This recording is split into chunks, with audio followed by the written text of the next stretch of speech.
માનનીય આચાર્ય શ્રી, પૂજ્ય ગુરુજનો અને મારા વહાલા વિદ્યાર્થી મિત્રો, મારું નામ ઠાકોર ભારતી છે. હું ધોરણ 8 માં અભ્યાસ કરું છું.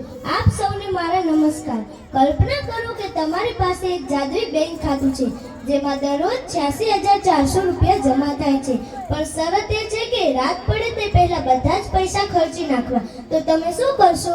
દરેક રૂપિયાનો સદુપયોગ કરશો ને? મિત્રો, આ જાદુઈ ખાતું એ તમારો સમય છે. દરરોજ 86,400 સેકન્ડ તમને મળે છે, પણ એક પણ સેકન્ડ આવતીકાલ માટે બચતમાં મૂકી શકતા નથી. આજે હું તમારી સમક્ષ સમયનું મહત્વ વિશે વાત કરવા આવી છું.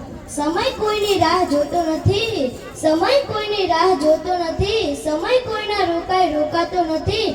જે સમજે છે સમયની કિંમતને, એ જીવનમાં ક્યારેય પાછો પડતો નથી. મિત્રો, દુનિયામાં ખોવાયેલું ધન ફરી પાછું મેળવી શકાય છે. ભૂલાયેલું જ્ઞાન ફરી તાજું કરી શકાય છે, પણ વીતી ગયેલી ક્ષણ ગમે તેટલા પૈસા ખર્ચવા છતાં પાછી લાવી શકાતી નથી.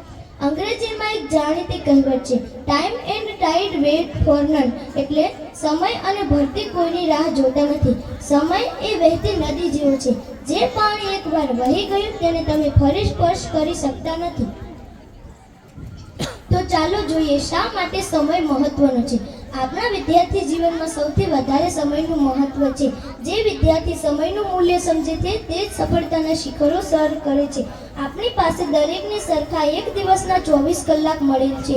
તફાવત માત્ર એટલો છે કે આપણે તેનો કેવી રીતે ઉપયોગ કરીએ છીએ. મહાન લોકોએ સમયનો સદુપયોગ કરીને જ ઇતિહાસ રચ્યો છે.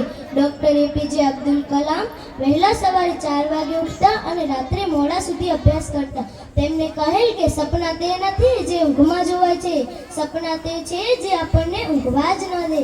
આજે આપણે વિદ્યાર્થી છીએ. આપણો આ સમય એ આપણો ભવિષ્ય ઘડવાનો સમય છે. જો 1 સેકન્ડની કિંમત જાણવી હોય તો ઓલિમ્પિકમાં સિલ્વર મેડલ જીતનાર ખેલાડીને પૂછજો. જે માણસ 1 સેકન્ડના 100મા ભાગ માટે ગોલ્ડ મેડલ ચૂકી ગયો હોય છે. આપણા માટે માત્ર 1 મિનિટ છે, પણ તે કોઈના જીવન અને મરણ વચ્ચેનો તફાવત હોઈ શકે છે.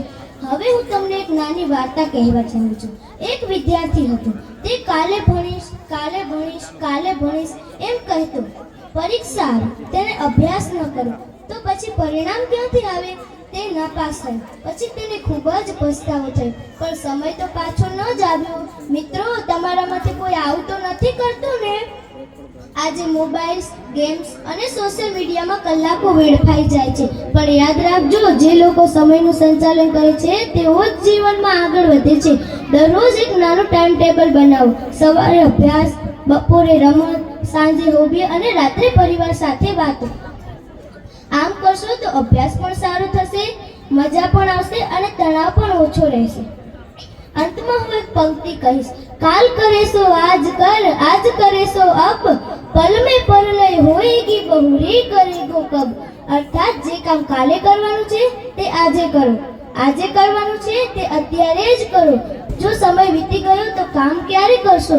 સમયને વેડફશો નહીં. આપણું જીવન સમયનું જ બનેલું છે. જો તમે સમયને માન આપશો તો સમય આખી દુનિયામાં તમારું માન વધારશે. ખૂબ ખૂબ આભાર. જય હિન્દ.